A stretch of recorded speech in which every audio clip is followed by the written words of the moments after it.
انسانوں کا فنون لطیفہ سے رشتہ ازلی ہے۔ یہ فنون مختلف ہیں، مثلا مصوری، خطاطی، موسیقی، مجسمہ سازی، فن تعمیر، شاعری وغیرہ۔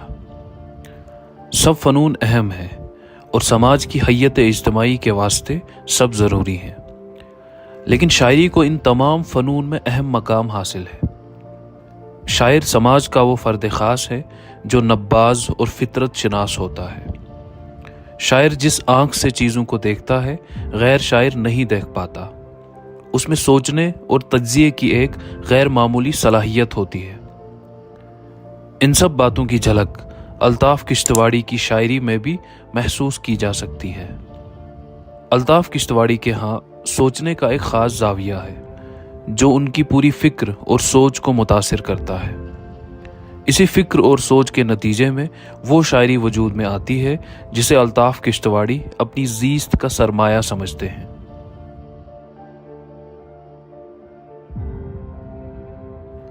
الطاف کشتواڑی اپنے والدین کی سب سے بڑی اولاد ہیں۔ آپ کی پیدائش 11 نومبر 1963 کو کشتواڑ جموں کشمیر میں ہوئی۔ آپ کو بچپن سے ہی شاعری سے لگاؤ تھا۔ اپنے سکولی دور میں آپ اپنی کاپیوں پر برش اور رنگوں سے فطرت کے مناظر تراشتے تھے، لیکن الطاف کشتواڑی اس کو لے کر تشنگی کا شکار رہے۔ یہیں سے ان کی توجہ قلم اور کاغذ کی طرف گئی۔ وہ ٹوٹے پھوٹے الفاظ کاغذ پر لکھنے لگے۔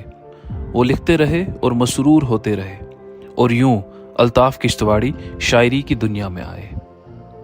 10ویں کا امتحان پاس کرنے کے بعد الطاف کشتواڑی کو جموں کشمیر کے پولیس محکمے میں ملازمت ملی۔ یہ 1984 کا زمانہ تھا۔ اپنی ملازمت کے سلسلے میں سب سے پہلے وہ راجوری گئے، جہاں انہیں وہ ادبی ماحول ملا جس نے آپ کے فن کو جلا بخشی۔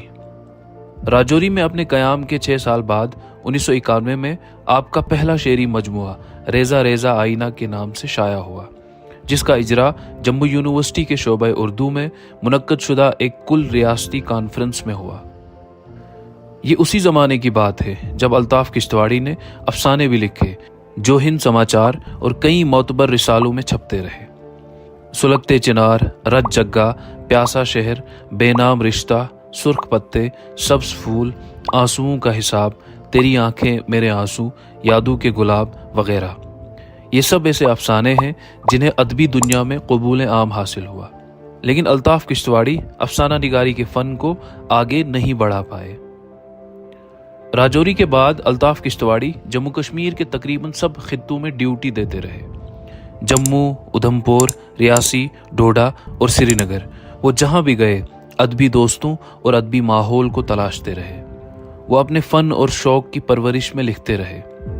1991 سے 2023 تک کی ان 3 دہائیوں میں الطاف کشتواڑی مسلسل لکھتے رہے۔ 2023 میں جب وہ اپنی سرکاری نوکری سے فارغ ہوئے تو انہیں اپنے کلام کو چھاپنے کا خیال آیا۔ سحر سراغ اسی خیال کا نتیجہ ہے۔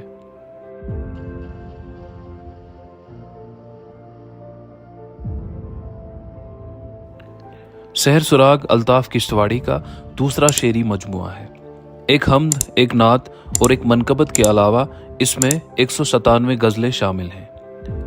کتاب کے آغاز میں میری رسیدی ٹکٹ کے عنوان سے الطاف کشتواڑی کا پیش لفظ ہے، جس میں آپ نے اپنی حیات، فن اور سحر سراغ پر مختصر لیکن اہم گفتگو کی ہے۔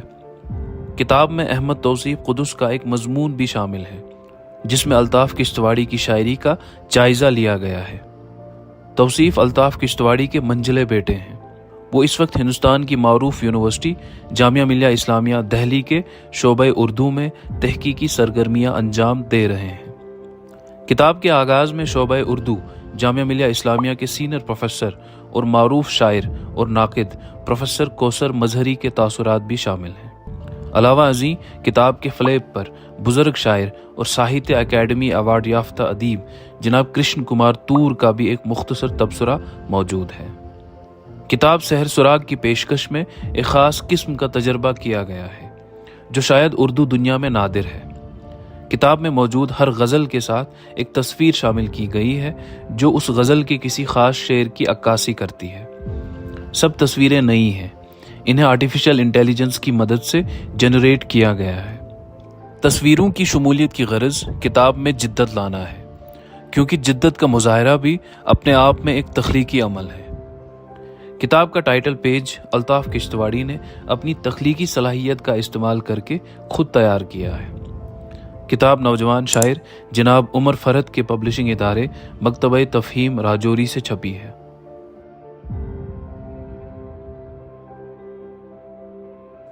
الطاف کشتواڑی کی شاعری کا مطالعہ کیا جائے تو معلوم ہوتا ہے کہ ان کے ہاں ایک عجیب قسم کی کثیر الجہتی ہے۔ وہ وہی کچھ لکھتے ہیں جو ان کی فکر اور سوچ کا نتیجہ ہوتا ہے۔ وہ کسی بیرونی اثر کے تحت نہیں لکھتے، بلکہ آپ کی شاعری آپ کی فطرت کی آواز ہے۔ الطاف کشتواڑی کبھی اس شعر کے ذریعے اپنی دلی کیفیت کا اظہار کرتے ہیں۔ غم اگر سینے میں ضم ہو تو غزل ہوتی ہے، یا کوئی تازہ علم ہو تو غزل ہوتی ہے۔ تو کبھی اس شعر کے ذریعے زندگی کی بے رخی کو بے نقاب کرتے ہیں۔ کچھ جام رو برو ہیں مگر بے دلی کے ہیں، حالات گرد و پیش سبھی بے رخی کے ہیں۔ الطاف کشتواڑی زندگی کی اصل سے بھی واقف ہیں، جو کہ اس شعر سے ظاہر ہے۔ کن اساسوں پہ جنگ تھی الطاف، جاتے ہو تو ہیں مٹھیاں خالی۔ اور الطاف کشتواڑی اپنی شاعری میں معنی آفرینی کے جوہر بھی بکھیرتے ہیں۔ جپتے ہیں تیرا نام ہے قربت نہ جدائی، تسبیح کا یہ دانہ بکھر کیوں نہیں جاتا۔ الطاف کشتواڑی کی سوچ اور فکر کے تعین میں مذہب کو بھی دخل ہے۔ حمد کا ایک شعر دیکھیں: ادھر دیکھا ادھر دیکھا، یہاں دیکھا وہاں دیکھا، جہاں بھی جس طرف دیکھا تجھے سب میں نہاں دیکھا۔ اور الطاف کشتواڑی کے ہاں کشمیری تہذیب کی بھی عکاسی ہوتی ہے، وہی تہذیب جو یکتائے زمانہ ہے۔